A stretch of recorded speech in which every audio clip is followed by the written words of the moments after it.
Assalamualaikum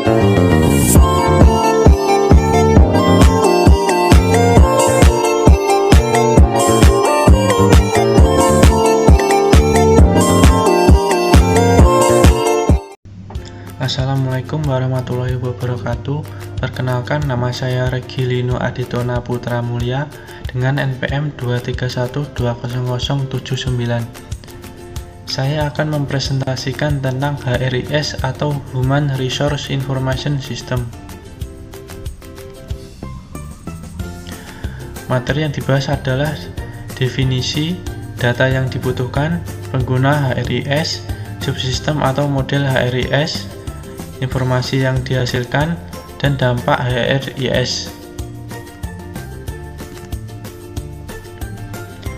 Definisi: Human Resource Information System atau HRIS adalah program aplikasi komputer yang mengorganisir tata kelola dan tata laksana manajemen SDM di perusahaan guna mendukung proses pengambilan keputusan atau biasa disebut dengan decision support system dengan menyediakan berbagai informasi yang diperlukan.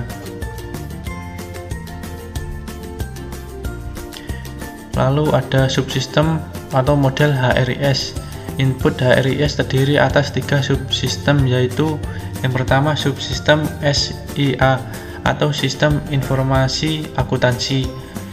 SIA menyediakan data akuntansi bagi HRIS sehingga database berisi gambaran yang lengkap dari sebuah sumber daya personil baik keuangan maupun non-keuangan. Yang kedua, subsistem penelitian sumber daya manusia.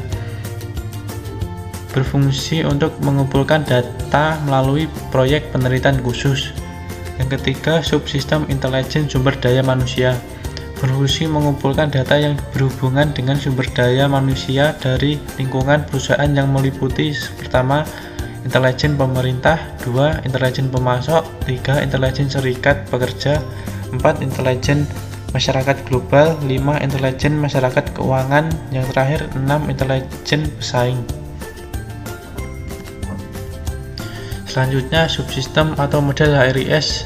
Output HRIS terdiri atas 6 subsistem, yaitu yang pertama subsistem perencanaan kerja, merupakan informasi yang dibutuhkan oleh manajer atas untuk merencanakan kebutuhan tenaga kerja dalam jangka pendek dan jangka panjang.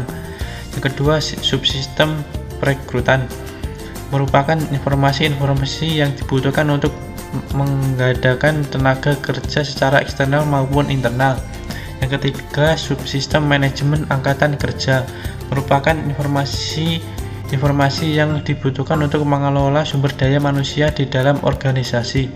Yang keempat, subsistem tunjangan, merupakan informasi tentang pengajian dan kompensasinya yang meliputi kehadiran dan jam kerja, perhitungan gaji dan bonus, analisis kompensasi, dan perencanaan kompensasi.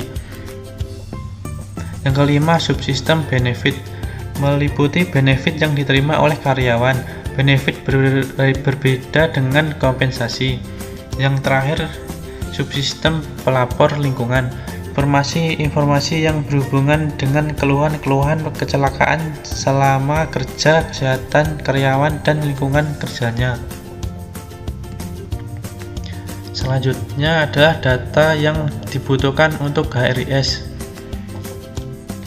Yang pertama, data pribadi karyawan seperti nama, alamat, kontak, tanggal lahir, dan status. Lalu data ketenaga kerjaan seperti tanggal mulai bekerja, posisi atau jabatan, status kontrak, lokasi penempatan. Lalu informasi gaji dan tunjangan seperti gaji pokok, tunjangan pajak, asuransi, informasi rekening bank. Lalu ada pendidikan dan pengalaman kerja seperti latar belakang pendidikan, sertifikasi, pengalaman kerja sebelumnya, pelatihan atau kursus yang pernah diikuti. Lalu data kepatuhan dan hukum seperti kepatuhan terhadap peraturan ketenagakerjaan, rekam jejak kriminal. Yang terakhir, kesehatan dan keselamatan kerja seperti riwayat medis, laporan kecelakaan kerja. Selanjutnya, informasi yang dihasilkan. Yang pertama, laporan kepegawaian seperti data karyawan, riwayat kerja, dan status pekerjaan. Yang kedua, informasi pengajian seperti laporan gaji, slip gaji, rekapitulasi pajak. Yang ketiga, manajemen waktu dan absensi seperti laporan kehadiran, laporan cuti, rekapitulasi absensi. Yang keempat, penilaian kinerja seperti laporan evaluasi kerja, pencapaian tujuan, feedback kinerja. Yang kelima, rekrutmen dan seleksi seperti status rekrutan, riwayat perekrutan, analisis sumber daya perekrutan. Yang terakhir, kesehatan dan keselamatan kerja seperti laporan insiden, rekapitulasi kesehatan. Selanjutnya, Human Resource Department atau HRD. Pengelolaan dari SDM yang ideal dalam organisasi memiliki 8 aspek, yaitu yang pertama, seleksi dan rekrutmen. Bertanggung jawab untuk menjawab kebutuhan pegawai melalui penerimaan pegawai hingga penempatan para pegawai baru tersebut di posisi yang tepat. Yang kedua, pelatihan dan pengembangan. Menjaga kualitas sumber daya manusia melalui pelatihan, pendidikan, dan pengembangan demi peningkatan kemampuan dan keterampilan kerja. Yang ketiga, compensation dan benefit. Berfungsi untuk menyusun strategi hingga implementasi atas keseluruhan kompensasi yang diterimakan kepada pegawai yang mengacu pada kondisi pasar. Yang keempat adalah manajemen kinerja, merupakan upaya monitoring kesenjangan antara standar kinerja yang diharapkan dengan aktual kinerja yang ditunjukkan. Yang kelima adalah perencanaan karir, bertanggung jawab atas pengelolaan, perencanaan, dan jenjang karir bagi seluruh anggota organisasi. Yang keenam adalah hubungan karyawan, berfungsi sebagai internal PR bagi setiap kebutuhan pegawai terhadap informasi, kebijakan, dan peraturan perusahaan.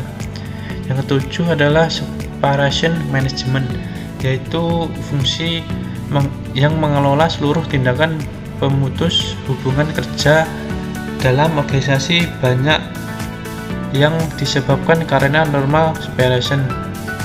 Yang terakhir, kedelapan, personil, administration, dan HRIS, mendukung terlaksananya fungsi HR yang lain. Secara umum, fungsi ini bertanggung jawab terhadap employee, database, payroll, dan pembayaran benefit lainnya.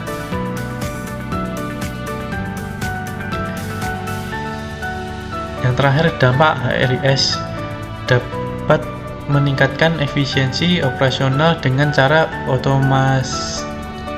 otomatisasi proses atau pengajian pengelolaan data absensi.